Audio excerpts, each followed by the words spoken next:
الكريم أما بعد أعوذ بالله من الشيطان الرجيم بسم الله الرحمن الرحيم يا أيها الذين آمنوا اتقوا الله وكونوا مع الصادقين صدق الله العظيم درود شریف پڑھ لیجیے الصلاۃ یا رسول اللہ وعلى آلك وأصحابك يا حبيب الله الصلاۃ والسلام عليك يا نبي الله وعلى آلك وأصحابك يا نور الله۔ حمد و صلاۃ کے بعد صاحب صدر حضرت قبلہ صاحبزادہ پیر محمد داؤد رضوی صاحب دامت برکاتہم العالیہ، دوستو، بزرگوں اور بھائیوں، اللہ تعالیٰ نے قرآن مجید میں فرمایا ہے کہ اے ایمان والو اللہ سے ڈرو، وَكُونُوا مَعَ الصَّادِقِينَ، اور سچے لوگوں کی سنگت اختیار کرو۔ یہ جو اکابرین کی، صلحاء کی، بزرگان دین کی صحبت اور نسبت ہوتی ہے، یہ روایت کو مضبوط کرتی ہے۔ آپ کو پتہ ہے اسماء الرجال میں وہ سند کمزور ہو جاتی ہے جس میں کسی راوی کا روایت کرنے والے کے ساتھ بیٹھنا، صحبت رکھنا، ملاقات کرنا ثابت نہ ہو تو وہ روایت ہی کمزور ہو جاتی ہے۔ بزرگان دین کے ساتھ، اکابرین کے ساتھ نسبت رکھنا، ان کے ساتھ تعلق رکھنا، آپ یقین کیجئے ہمارے زمانے کے اندر جو لوگ صحیح حدیث کی بات کرتے ہیں وہ بھی بزرگان دین کی نسبت کا بعض اوقات انکار کرتے ہیں،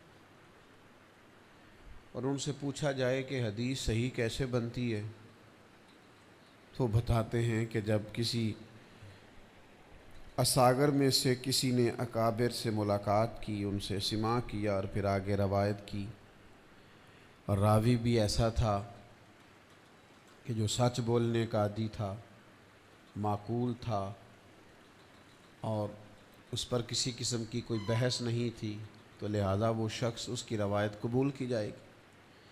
اچھی طرح اس کو سمجھ لیجئے گا کہ اپنی نسبتوں کو مضبوط کرنے سے ہی روایتیں مضبوط ہوتی ہیں۔ ہم اگر اپنی روایات کو مضبوط رکھنا چاہتے ہیں، اگر ہم چاہتے ہیں کہ سینہ بسینہ جو دین کے فیوز و برکات ہیں وہ اگلی نسل تک منتقل ہو جائیں، تو اس کے لیے ضروری ہے ہماری بزرگوں سے نسبت ہو۔ میں اور آپ زمانے کو تیزی سے بدلتا ہوا دیکھتے ہیں، زیادہ سال نہیں گزرتے لوگ ایک نئی بات کرنی شروع کر دیتے ہیں، اور پھر زیادہ سال نہیں گزرتے تو اسی بات کی لوگ تردید کر کے ایک اور بات کر رہے ہوتے ہیں۔ تو یاد رکھیے گا کہ لوگوں کے افکار و نظریات میں تبدیلی آتی ہے، اور بعض لوگ ایسے ہوتے ہیں جو حالات کے مطابق ڈھل جاتے ہیں، فوری طور پر فیصلہ کر لیتے ہیں، لیکن کچھ لوگ عقائد کے، نظریات کے، نسبتوں کے بڑے پابند ہوتے ہیں۔ جتنی مرضی بھی تیز آندھی آئے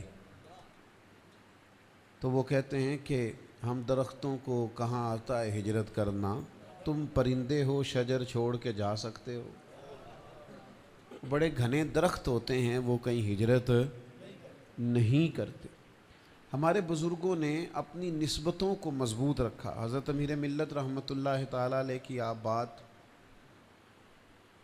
سن رہے تھے تو حضرت امیر ملت رحمۃ اللہ تعالیٰ علیہ مضبوط افکار کے آدمی تھے، اور اپنے اسلاف کے طریقے پر پورے طور پر پابند تھے۔ گنجائش ملتی ہے نا لوگوں کو، شریعت میں گنجائش ملتی ہے۔ علماء نے لکھا چلو مسواک نہیں ملی تو دانتوں پہ انگلی پھیر لو، اب مسواک چھوڑ ہی دی، انگلی کی گنجائش سے ہی سب نے دانت صاف کرنے شروع کیے۔ ذرا سی گنجائش ملتی ہے تو لوگ اس میں آسانی تلاش کرتے ہیں، لیکن ہمارے بزرگ جو تھے وہ ہمیشہ وہ رستہ اختیار کرتے تھے جو عزیمت کا رستہ تھا، جس میں زیادہ برکات حاصل ہوتی۔ اور پھر جن بزرگوں کے آج نام لیے گئے ہیں، حضرت امیر ملت اور حضرت رئیس المتکلمین مولانا نقی علی خان صاحب اور میرے شیخ کامل حضور تاج الشریعہ، یہ سارے لوگ زندہ اور جاوید صوفی تھے۔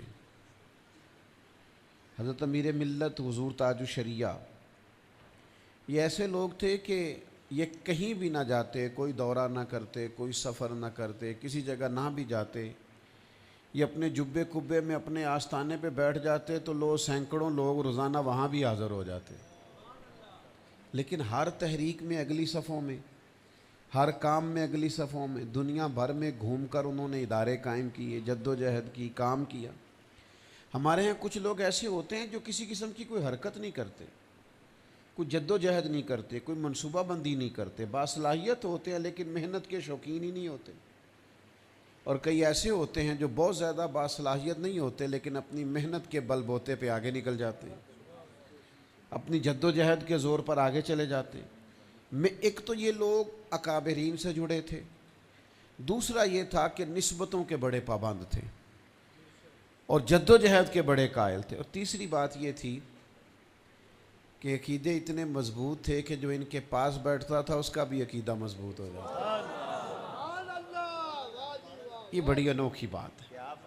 آج کل پتہ کیا ہوتا ہے، لوگ بڑی زبردست تقریر کرتے ہیں ممبر پہ، بڑا عالی شان خطبہ دیتے ہیں اور نیچے آ کے کہتے ہیں یار فلاں جگہ پہ نا معاذ اللہ فلاں رائے مجھے کمزور لگتی ہے۔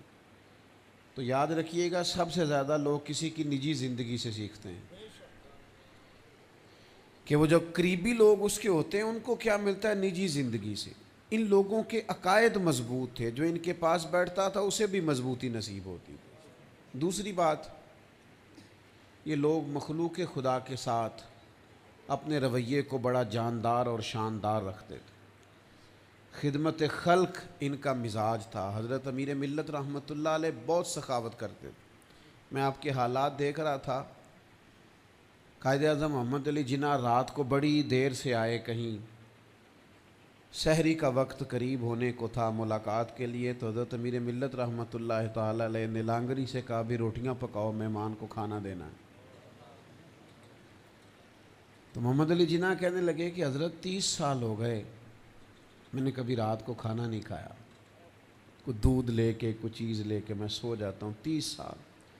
تو حضرت فرمانے لگے میرا 50 سال سے معمول ہے مہمان کو بغیر روٹی کھائے میں نے سونے کبھی نہیں دیا، میرا 50 سال سے معمول ہے۔ اب دیکھ لیتے ہیں دونوں میں سے کون جیتا ہے تو ٹھیک ہو، اور پھر روٹی بھی تازی پکے گی، کھانا بھی تازہ آئے گا۔ تو محمد علی جناح قائد اعظم فرمانے لگے مجھے سمجھ آ گئی ہے، میں ہی روٹین بدل لیتا ہوں۔ مہمان نوازی، خدمت، مخلوق خدا سے پیار اور نوازنا اور بانٹنا، بلکہ عرب شریف میں جا کے بہت ساری خیرات کرنا، وہاں جا کے غرباء پر مساکین پر بہت سارا لٹانا، وہاں جا کے تقسیم کرنا، پیش کرنا، وہاں لوگوں کی خدمت کرنا، یہ آپ کا طریقہ تھا۔ اور وہی سبب تھا کہ امیر غریب کی نظر میں یکساں محبوب تھے۔ چھوڑ دیں بھائی اس کام کو، آپ منع جو کیا گیا چھوڑ دیں، اللہ جزائے خیر عطا فرمائے۔ اب تو میں نے چلہ بتانا شروع کیا ہے، بعض لوگوں کو نا کہتے ہیں کو چلہ بتائیں، میں کہ پہلا چلہ ہے 20 منٹ موبائل نو ہاتھ نہیں لانا۔ تو اکثر لوگ ہنستے ہی ہیں، آپ کی طرح چلے میں کامیاب نہیں ہوتے، ہاتھ 20-25 منٹ گزارنا بڑا مشکل ہو گیا لوگوں کی۔ آپ توجہ کریں، بس ایک دو بات اور عرض کرنی ہے، میری طبیعت کچھ ایسی ہے، یہاں تو میں اس لیے آیا کہ یہاں برکت ہوگی، فیض ہوگا، تو ذرا دعائیاں بھی جلدی اثر کرتی ہیں، ذرا خیر ہو جاتی ہے۔ حضور تاج الشریعہ رحمۃ اللہ تعالیٰ علیہ کا بھی یہ مزاج تھا کہ مزاج میں بہت زیادہ سخاوت تھی، بانٹنے کی بڑی طبیعت تھی۔ لیکن مسئلہ یہ ہے کہ لوگ مشائخ کو نذرانہ لیتے ہوئے تو دیکھتے ہیں، دیتے ہوئے، حالانکہ انہیں دینا بھی بڑا پڑتا ہے۔ تو حضور غوث اعظم رضی اللہ تعالیٰ عنہ نذرانے کی تشریح بھی یہی کرتے تھے کہ امیر مرید سے لے لو اور غریب کو دے دو، یہی تشریح تھی۔ آپ جب سفر کرتے تھے نا حضرت غوث اعظم، تو جو علاقے میں غریب مرید ہوتا تھا اس کے گھر میں ڈیرا لگاتے تھے، تو سب امراء، سب مخیر حضرات سب وہیں آتے آپ سے ملنے کے لیے، اور ڈھیر سارے نذرانے دے جاتے۔ تو حضور غوث اعظم کیا کرتے، جب جانے لگتے تو وہ سارے اس غریب کو دے جاتے، ماتے تیرے گھر میں آئے ہیں تیرے لیے ہی۔ بزرگوں کا طریقہ تھا۔ حضرت تاج الشریعہ رحمۃ اللہ تعالیٰ علیہ کی خدمت میں بھی ایک شخص آیا، تو خدام کہتے ہیں اس نے آ کے کہا کہ حضور دعا فرمائیے گا، میری والدہ کا آپریشن ہے۔ تو ڈاکٹر نے تجویز کیا ہے آپریٹ کرنا، تو آپ دعا کر دیں اللہ تعالیٰ سارے معاملات خیریت سے کر دے۔ تو حضرت نے پہلے ہاتھ اٹھائے، دعا کی، پھر تکیے کے نیچے سے پیسے نکالے اور پھر اس شخص کو پیسے تھمائے۔ تو کہنے لگا حضور میں تو دعا کے لیے آیا تھا۔ فرمایا وہ تو ہم نے کر دی ہے، لیکن اس کی بھی ضرورت تھی، اس کے ساتھ بھی کام چلتا۔ یہ چیز ان لوگوں کے اندر جو پائی جاتی تھی، خلق خدا کے ساتھ مہربانی کرنا۔ اور پھر میں آپ سے عرض کروں، آستانوں پہ ہمارے مشائخ نے جو مدارس قائم کیے، ان مدارس میں آپ کو لوگوں کی دو طرح کی داستانیں ملیں گی۔ ایک ان کی داستان آپ کسی سے بھی سن لیجئے، آج کا رواج ہے پوڈ کاسٹ کرنے کا، انٹرویو لینے کا، آپ چیک کر لیں۔ ان کی ایک داستان وہ ہوگی جو مدرسے میں داخل ہونے سے پہلے کی، اور ایک داستان وہ ہوگی جو تکمیل کے بعد کی۔ ان مدارس میں اکثر غرباء آئے، کمزوروں کی اولادیں آئیں، لیکن یہیں سے پڑھ کے پھر وہ ایسے ایسے بڑے خطیب، ادیب، شاعر، عالم، فاضل، مصنف اور مرشد بنے، دنیا نے دیکھا۔ تو ان لوگوں نے کیا کیا کہ یہ جو مدارس دینیہ تھی ان کے ہاں، یہ بھی بہت بڑا خدمت خلق کا ایک ذریعہ تھا۔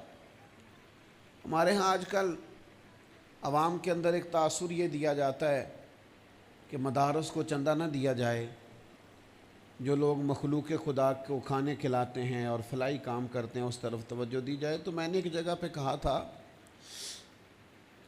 کہ آپ ہفتے کے بعد یا دن میں ایک بار کوئی بہت بڑی جماعت تنظیم ہو تو دن میں ایک دفعہ آپ لنگر کھلاتے ہیں، تو اس کی آپ تصویریں اور ویڈیو چلاتے ہیں اور اخبارات میں دیتے ہیں کہ ہم بڑی خدمت کر رہے ہیں، تو مدارس میں تو 3 ٹائم دسترخوان لگتا ہے، اور یہاں تو روز محافل ہوتی ہیں، روز لنگر چلتے ہیں، مسافر کھاتے ہیں، مہمان کھاتے ہیں۔ لیکن ان لوگوں نے، صوفیاء نے، کبھی اس چیز کو یوٹیلائز نہیں کیا۔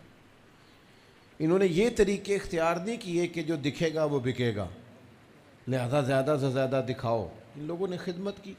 حضرت امیر ملت رحمۃ اللہ تعالیٰ علیہ کا آستانہ دیکھ لیں، بریلی شریف کا آستانہ مقدس دیکھ لیں، یا جہاں جہاں بھی اللہ والے بیٹھے آپ دیکھ لیں کس طرح انہوں نے اللہ کے بندوں کی خدمت کی۔ ایک آخری بات، اور پھر میں اپنی بات کو سمیٹ دوں۔